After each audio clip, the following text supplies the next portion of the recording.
SDGs と子どもの本をテーマに国連広報センター所長の根本薫さんにお話を伺います。今回は国際子ども図書館開館20周年を記念するコンテンツにご参加いただきありがとうございます。お話を伺えることを大変楽しみにしておりました。よろしくお願いいたします。よろしくお願いいたします。私どもが国連広報センターと連携するようになりましたのは、今年1月に国連の指定する帰宅図書館とパートナー図書館の司書の方々が国際子ども図書館を訪問してくださったことがきっかけになっております。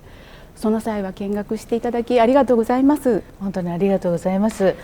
見学させていただいた全国の図書館関係の方々、大変喜んでいらっしゃいました。ありがとうございます。ありがとうございます。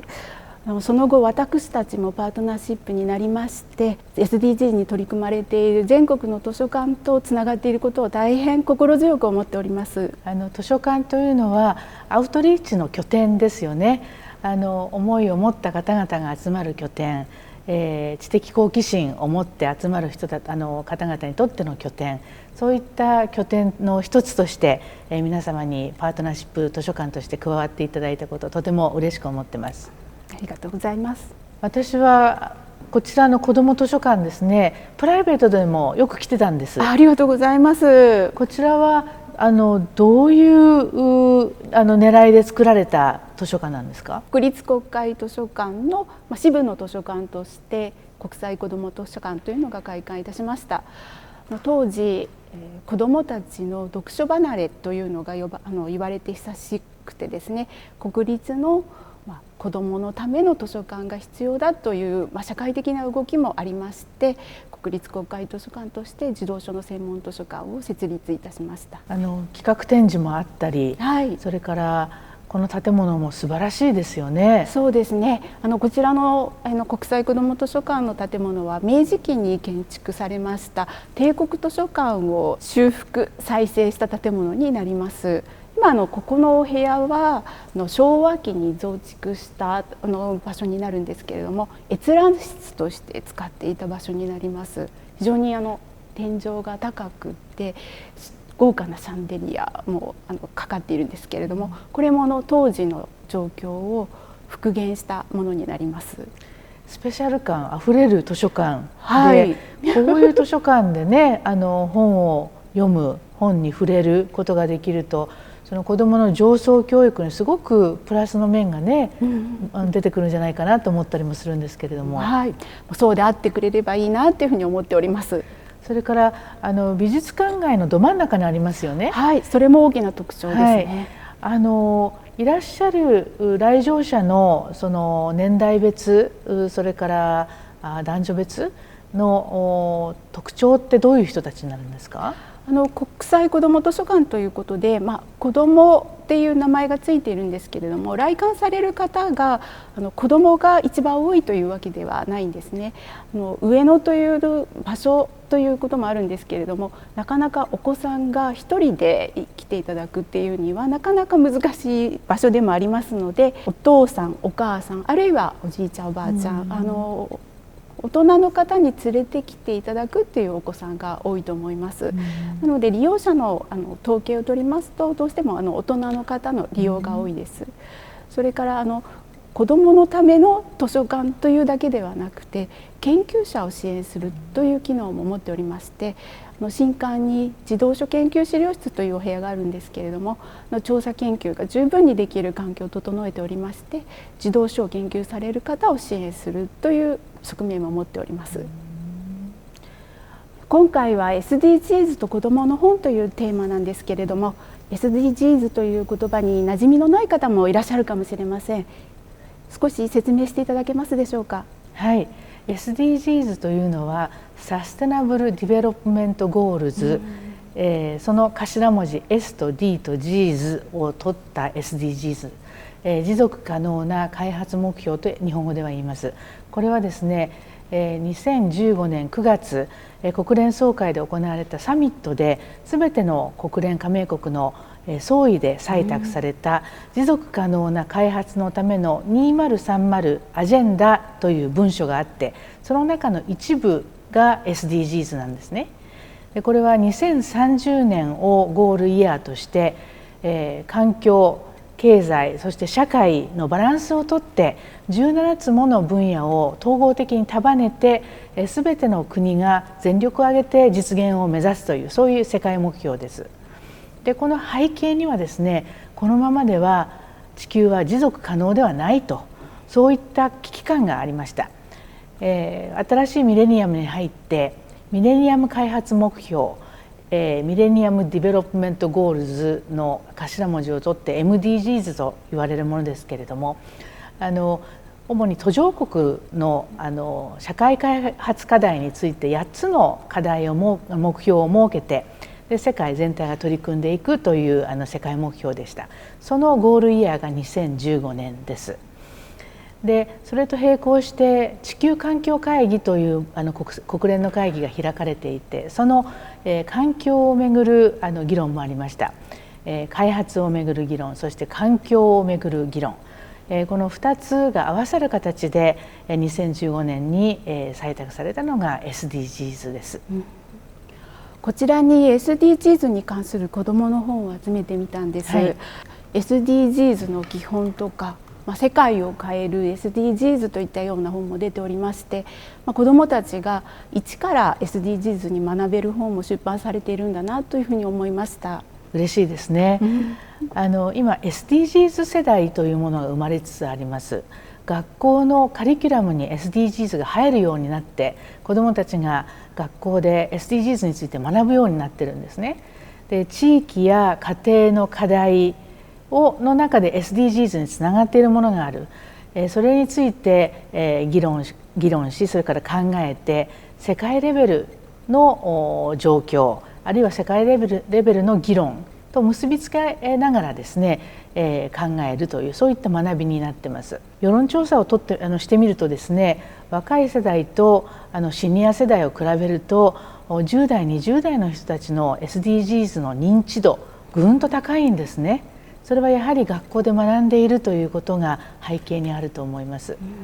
で2030年がゴールイヤーですけれども、子どもたちが成長してまさに主役になる、そういった時代ですよね。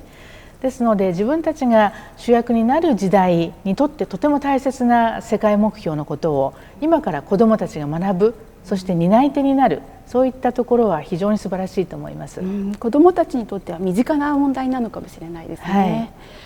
はい、SDGs のアクションというのは別に、新しいことをしなければいけないということではなくて、よく見てみると普段からやっていることで SDGs アクションにつながっている取り組みってたくさんあるんだなと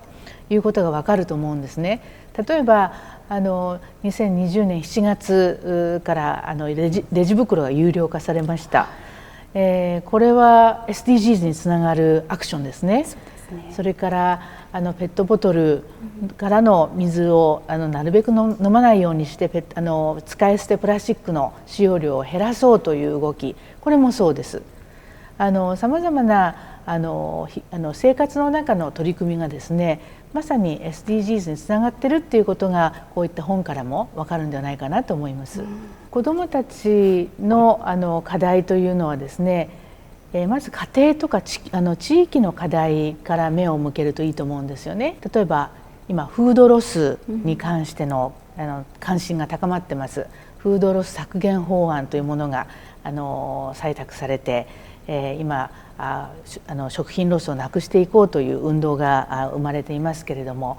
なるべく地産地消、新鮮でみずみずしくかつ地域の応援にもなり、また輸送にですねほとんど温室効果ガスの排出が伴ってないと、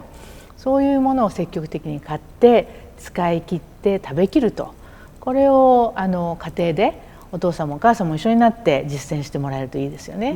そうですね。そこから世界の食料問題、飢餓の状況、そういったことを知るっていうことにもつながると思います。なるほど。2020年のノーベル平和賞を受賞したのは国連の食料援助機関の国連 WFP です。で国連 WFP の活動に目を向けてみて、どう、食料安全保障ということと、平和、それから人々の暮らしというものがつながっているかということも学べるんじゃないのかなと思うんですね。SDGs と子どもの本ということでは、国連広報センターでもさまざまな取り組みをなさっていると伺っております。いろいろな方々の背中を押すようなそんな役割だと思っていますので、この帰宅図書館、それからパートナーシップ図書館のつながりを知った、高校生の有志、その方は図書委員なんですけれども、学校の図書委員なんですけれども、この学校の図書委員の人たちがですね、オンラインにはなりますけれども、オンラインで SDGs ブックトークというものを始めたんです。さまざまな学校の図書委員たちに呼びかけてですね、自分が進める SDGs ブックというものを、紹介して、でみんなに共有すると、そういったことを始めました。で素晴らしい取り組みですので、これを私たちが定期的に行っている、国連帰宅図書館、それからパートナーシップ図書館の方々にお集まりいただく会合でですね、好事例、素敵な事例としてご紹介したいなというふうに思ってます。SDGs が採択されて5年が経ちますが、現在の取り組み状況はいかがですか？SDGs はですね、コロナ危機が始まる前の時点でさえこのままでは SDGs の達成2030年までには難しいと、このままでは達成のめどが立っていない、そういった状況でした。例えばその貧困削減ですけれども、貧困削減の速度がですね、最近緩やかになってきてしまっているんですね。で2030年あらゆる形の貧困を撲滅すると言ってるわけですから、貧困人口の割合がこれゼロになっていないといけないんですが、昨年時点の貧困削減のペースでいくと、2030年世界人口の 6% が貧困のままということが見込まれてですね、これではいけない、そういったことで昨年の秋に世界の首脳がですね集まって SDG サミットというものを開催して、でこれではいけないと、もっとぐいぐいとプッシュして引っ張っていこうということで、今年の2020年の1月からですね、2030年まで SDGs の実現を達成するための行動の10年ということで、ぐいぐいアクションを押していく、リードしていくということになりました。その始まった最中に、